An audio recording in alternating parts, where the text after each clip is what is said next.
et bienvenue à cette célébration eucharistique. Cette messe sera célébrée pour le repos des âmes de Julien Baguidi et Faustine Amoussou, demandés par leurs enfants et petits-enfants. Pour le repos de l'âme de Raymond Waesh, demandé par Lynn et Michel. En action de grâce à Dieu, par Marie, pour le 5e anniversaire de naissance de leurs fils Emmanuel et Aurel, et demande d'assistance pour leur éducation par Fernandez et Francesca. En l'honneur de notre Seigneur Jésus-Christ et en action de grâce pour demander l'intercession de Notre-Dame de Lourdes et pour leur projet de mariage, préparatifs et déroulement pour la famille issue de cette union matrimoniale. Pour solliciter la protection du Seigneur pour toutes les personnes impliquées dans les préparatifs et la cérémonie du mariage, afin qu'elles soient épargnées de tout accident ou agression demandé par une paroissienne. Frères et sœurs, lorsque Jésus emmène Pierre, Jean et Jacques sur la montagne pour prier et leur révéler sa gloire, il veut leur permettre de mieux saisir la signification de sa mort et de sa résurrection afin d'en témoigner. En révélant une petite lueur de sa gloire divine, Jésus voulait avant tout prémunir ses disciples contre le scandale de la croix et empêcher qu'ils ne soient ébranlés dans leur foi lors des événements de sa passion. En ce deuxième dimanche du carême, le Seigneur nous convie aussi à gravir la montagne, c'est-à-dire à élever nos cœurs avec lui et en lui dans la prière. Sa lumière nous est révélée et donnée pour discerner et accueillir la voix qui nous invite à écouter Jésus, le Fils de Dieu, notre guide sur le chemin de la vraie vie. Tout rayonnant de l'amour de Dieu, levons-nous et avec la chorale, chantons.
Rassemblés au nom du Père et du Fils et du Saint-Esprit.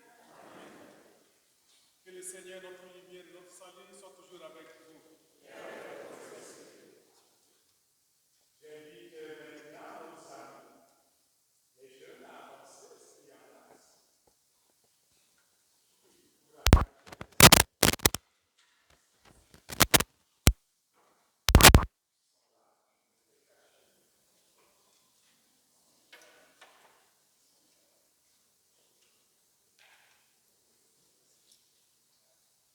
La liturgie des jeunes bénis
et sur la transfiguration de notre Seigneur Jésus-Christ.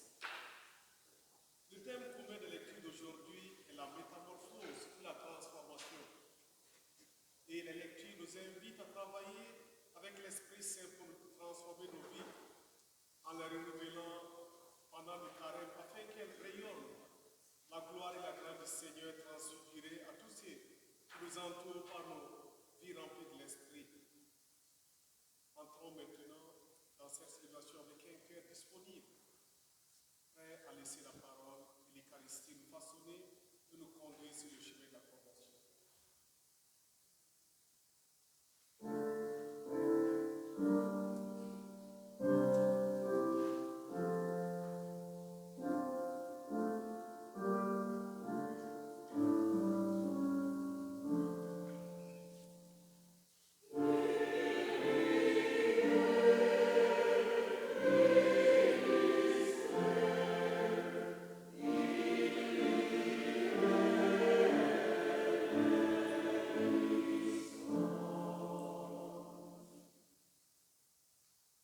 Seigneur Jésus, tu nous invites à gravir la montagne avec toi pour prier.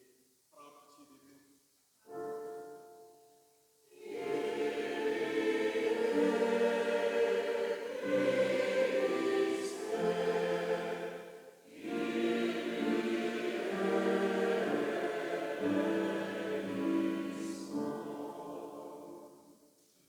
Ô Christ, tu es le Fils de Dieu et celui qui l'a choisi et qui nous a envoyés. Prends pitié de nous.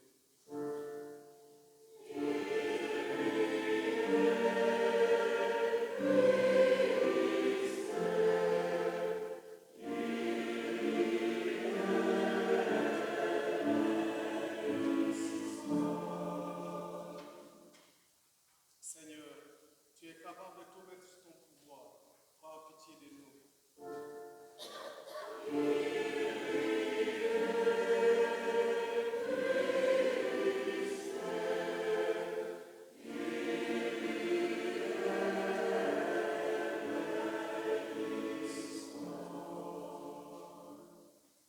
Que Dieu Tout-Puissant nous établit comme citoyens et citoyennes des cieux, nous fasse miséricorde, qu'il nous pardonne nos péchés et nous conduise à la vie éternelle.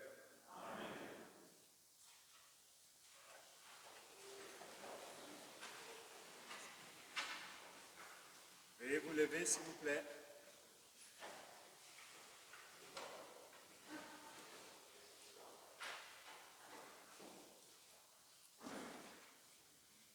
Prions le Seigneur.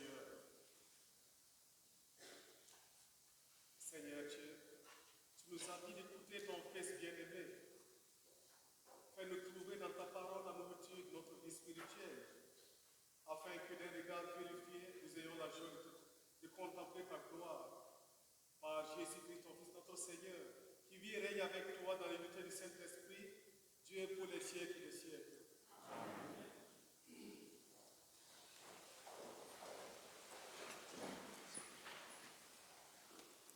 Du livre de la Genèse. En ces jours-là, le Seigneur parlait à Abraham dans une vision.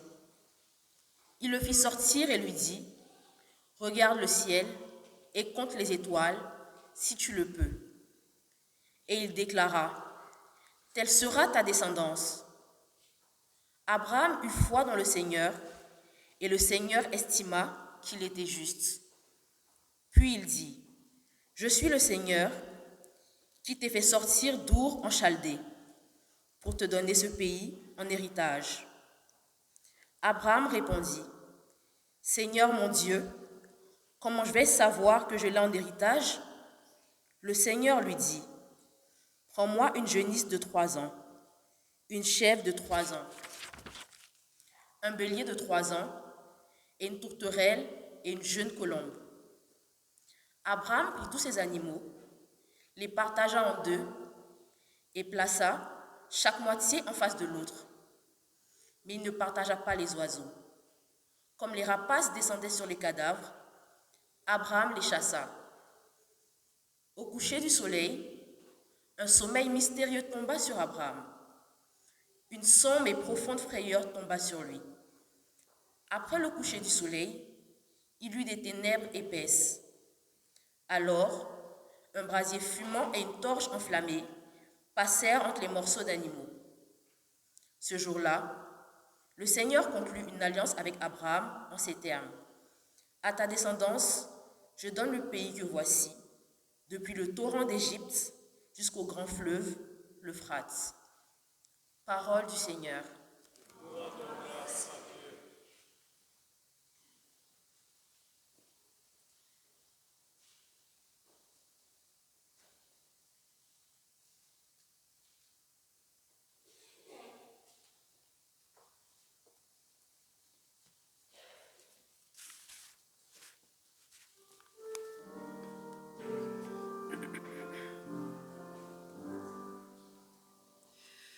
Le Seigneur est ma lumière et mon salut.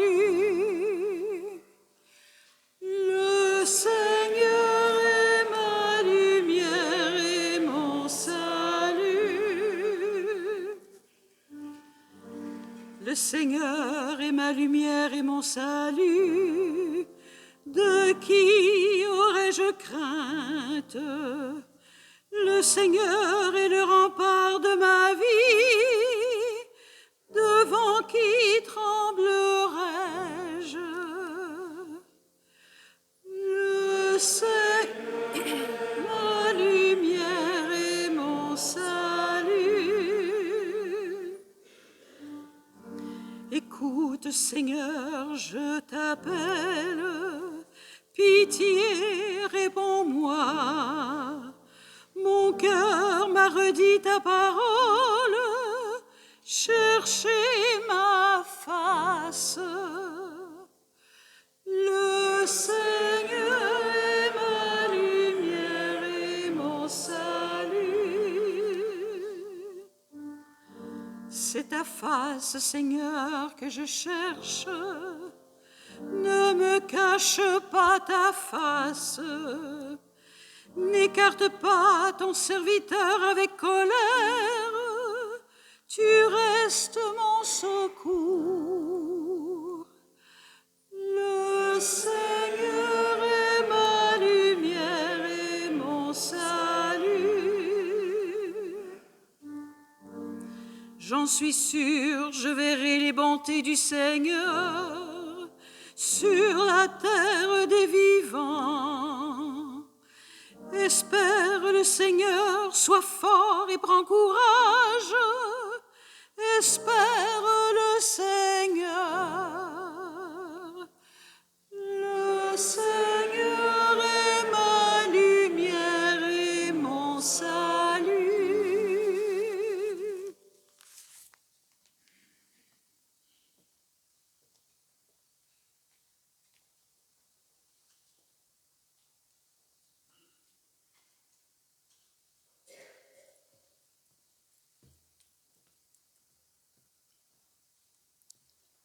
Lecture de la lettre de Saint Paul apôtre aux Philippiens. Frères, ensemble, imitez-moi et regardez bien ceux qui se conduisent selon l'exemple que nous vous donnons. Car je vous l'ai dit souvent, et maintenant je le redis en pleurant. Beaucoup de gens se conduisent en ennemis de la croix du Christ. Ils vont à leur perte. Leur Dieu, c'est leur ventre, et ils mettent leur gloire dans ce qui fait leur honte. Ils ne pensent qu'aux choses de la terre. Mais nous avons notre citoyenneté dans les cieux, d'où nous attendons comme Sauveur le Seigneur Jésus-Christ, qui, lui, transformera nos pauvres corps à l'image de son corps glorieux, avec la puissance active qui le rend même capable de tout mettre sous son pouvoir. Ainsi, mes frères bien-aimés, pour qui j'ai tant d'affection, vous, ma joie et ma couronne, tenez bon dans le Seigneur, mes bien-aimés. Parole du Seigneur.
Le Seigneur soit avec vous. Évangile de Jésus-Christ selon saint Luc. Gloire à toi, Seigneur. En ce temps-là, Jésus prit avec lui Pierre, Jean et Jacques, et il gravit la montagne pour prier. Pendant qu'il priait, l'aspect de son visage devint autre, et son vêtement devint d'une blancheur éblouissante. Voici que deux hommes s'entretenaient avec lui. C'étaient Moïse et Élie, apparus dans la gloire. Ils parlaient de son départ qui allait s'accomplir à Jérusalem. Pierre et ses compagnons étaient accablés de sommeil, mais restant éveillés, ils virent la gloire de Jésus et les deux hommes à ses côtés. Ces derniers s'éloignaient de lui quand Pierre dit à Jésus, « Maître, il est bon que nous soyons ici. Faisons 3 tentes, une pour toi, une pour Moïse et une pour Élie. » Ils ne savaient pas ce qu'il disait. Pierre n'avait pas fini de parler qu'une nuée survint et les couvrit de son ombre. Ils furent saisis de frayeur lorsqu'ils y pénétrèrent. Et de la nuée, une voix se fit entendre. « Celui-ci est mon fils, celui que j'ai choisi, écoutez-le. » Et pendant que la voix se faisait entendre, il n'y avait plus que Jésus seul. Les disciples gardèrent le silence et en ce jour-là, ils ne rapportèrent à personne rien de ce qu'ils avaient vu.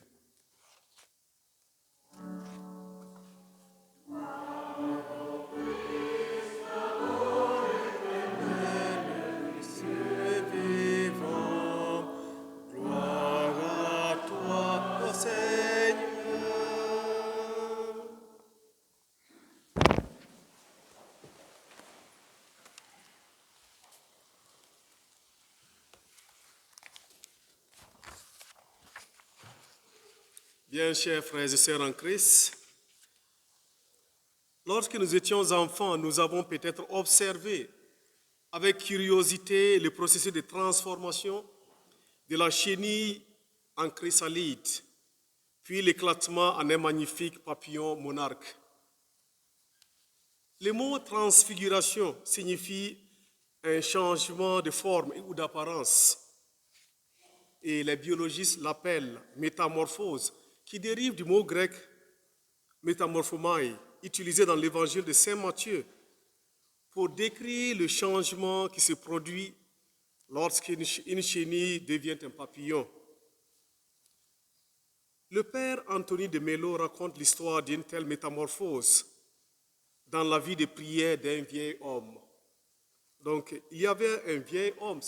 Ce vieil homme disait, « J'étais un révolutionnaire quand j'étais encore jeune, et toute ma prière à Dieu était, « Seigneur, donne-moi la grâce de changer le monde. » Et je pense que parmi nous encore, il y en a beaucoup qui ont encore cette prière. C'est un idéal, mais je ne sais pas si on peut l'atteindre un jour. Alors le vieil homme, en approchant de l'âge mûr et en réalisant que la moitié de sa vie était passée sans changer une seule âme, alors il changea sa prière en « Seigneur, donne-moi la grâce de changer tous ceux et celles qui entrent en contact avec moi, juste ma famille et mes amis, et je serai satisfait. Maintenant que je suis vieux et que mes jours sont comptés, dit le vieil homme, je commence à voir combien j'ai été stupide. Ma seule prière est maintenant, Seigneur, donne-moi la grâce de me changer. Si j'avais prié pour cela dès le début, je n'aurais pas gaspillé toute ma vie. Bien, chers frères et sœurs en Christ, dans le récit de la transfiguration de l'évangile de ce jour, Jésus se révèle comme une figure glorieuse, supérieure à Moïse et à Élie. Le but premier de la transfiguration de Jésus était de lui permettre de consulter son Père céleste. afin d'établir son plan. Et le but secondaire était de faire prendre conscience aux disciples choisis par lui de sa gloire divine, afin qu'ils abandonnent leurs ambitions mondaines et leurs rêves d'un Messie politique, conquérant, et qu'ils soient fortifiés au moment de l'épreuve.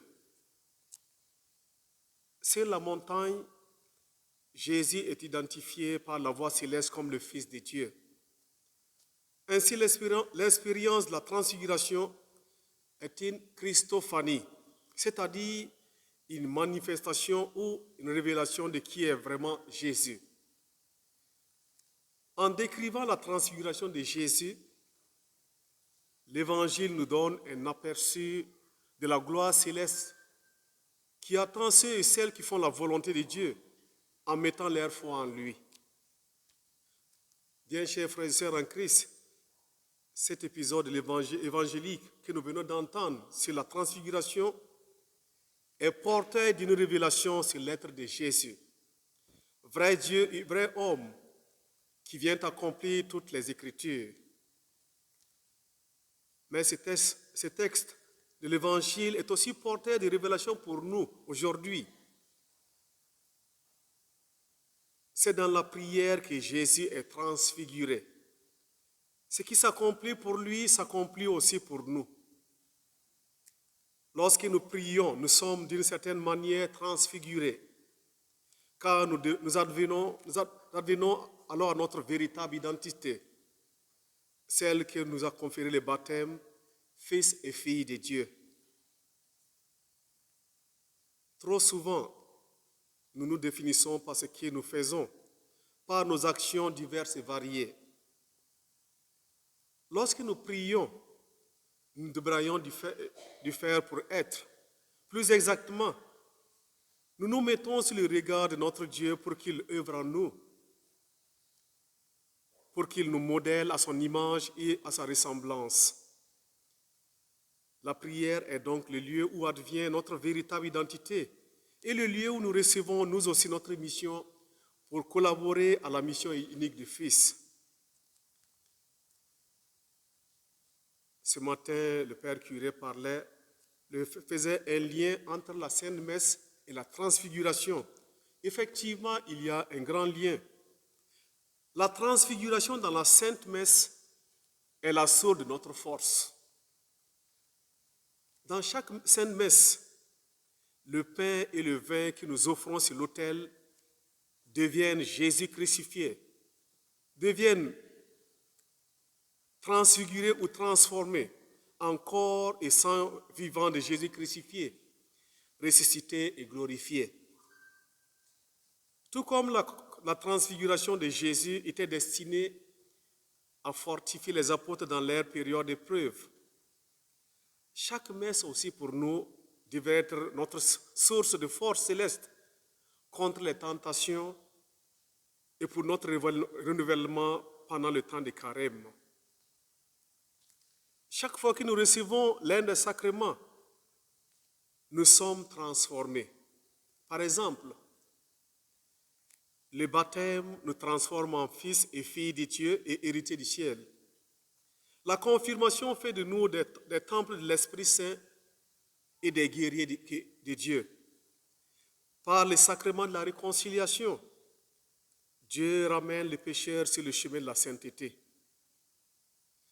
Ainsi donc, la transfiguration de Jésus nous offre un message d'encouragement et d'espoir. Dans les moments de doute et dans nos sombres moments de désespoir et d'abattement, la pensée de notre propre transfiguration au ciel nous aidera à tendre la main à Dieu et à écouter ses paroles consolantes qu'il a adressées à son Fils Jésus dans l'évangile d'aujourd'hui. Celui-ci est mon Fils bien-aimé, en qui j'ai mis toute mon affection. Écoutez-le. Nous avons besoin d'expériences au sommet des montagnes, dans nos vies. Jésus est vraiment Dieu et vraiment Fils de Dieu. Nous, ses disciples, devrions également nous efforcer d'être transfigurés d'être changés et d'être métamorphosés dans la nouveauté de notre esprit et de notre cœur. Bien chers frères et sœurs en Christ, la transfiguration de Jésus devant les 3 apôtres qu'il a choisis et entraînés pour cette expérience exceptionnelle ne concerne pas simplement le temps du Christ. C'est un événement qui concerne tout le temps de l'expérience chrétienne au long de l'histoire. Nous aussi aujourd'hui, nous sommes invités à écouter le Fils unique du Père et à devenir en lui les enfants de Dieu pour porter de manière lumineuse la marque de notre communion avec le Père.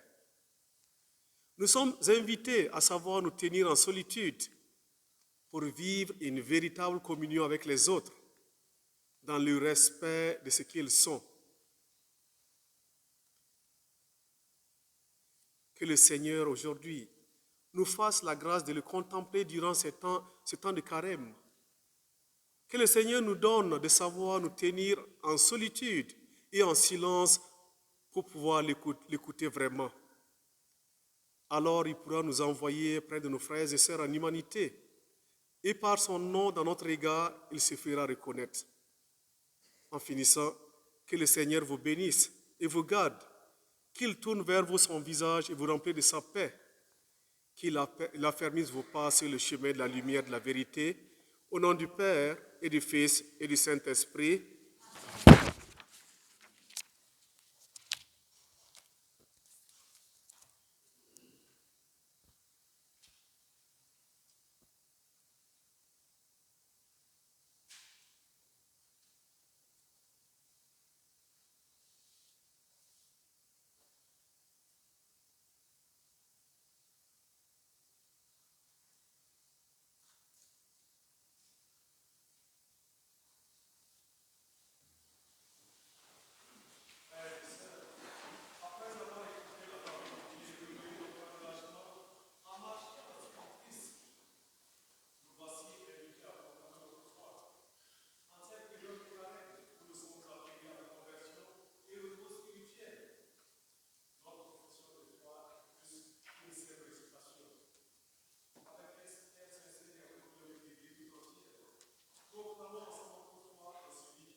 Pour les parents qui attendent un enfant, afin que leur entourage leur procure le soutien et les bonnes conditions pour accueillir cette nouvelle, prions le Seigneur.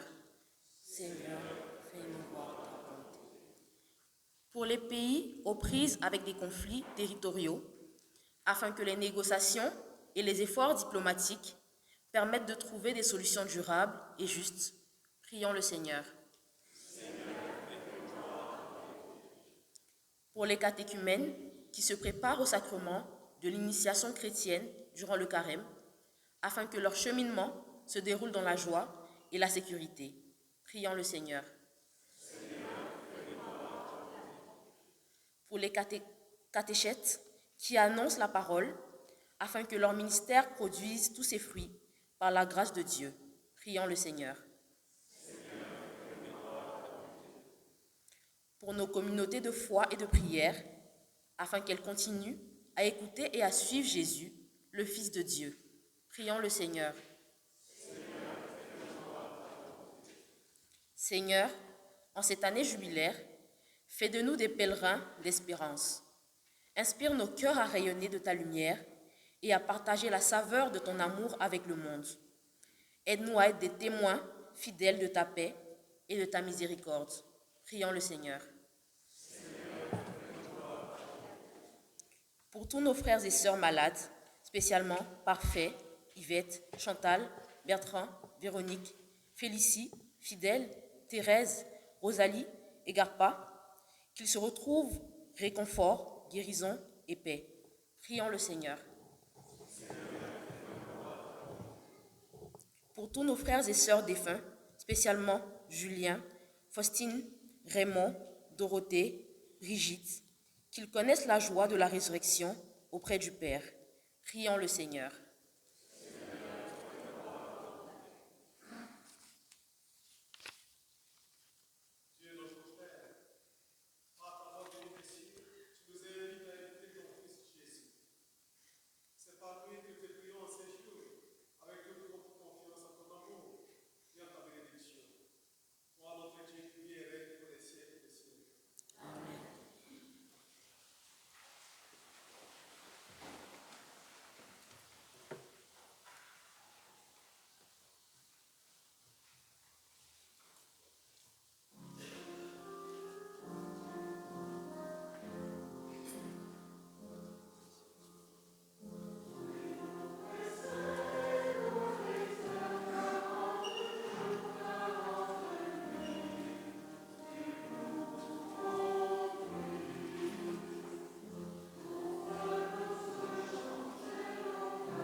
Mercredi prochain, 19 mars, ce sera la fête de Saint-Joseph, la patronne du Canada. Alors, nous allons célébrer la messe à 16h, précédée à partir de 13h30 de l'adoration du Saint-Sacrement. Le vendredi 21 mars prochain, nous aurons une veillée de prière qui commencera à 19h par le chemin de la croix. Suivront la louange, l'enseignement, la messe et l'adoration du Saint-Sacrement jusqu'à 23h. Et il y aura les vêpres à 18h30. Rappelez-vous qu'il n'y aura pas la messe à 18h comme habituellement.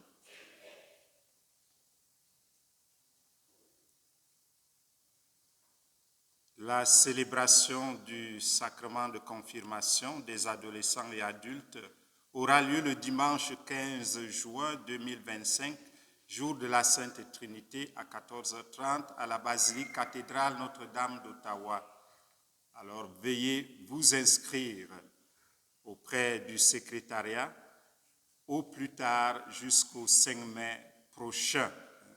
C'est une date qui ne va pas être prolongée. Le 5 mai, c'est fini les inscriptions. Si vous manquez, ça sera la prochaine fois. Nous aurons la réunion du conseil paroissial de pastoral le mercredi 19 mars prochain à 19h. Tous les membres sont conviés à cette importante réunion.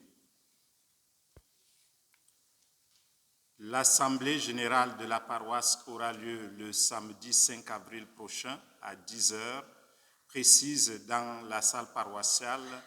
Tous les paroissiens et paroissiennes y sont conviés.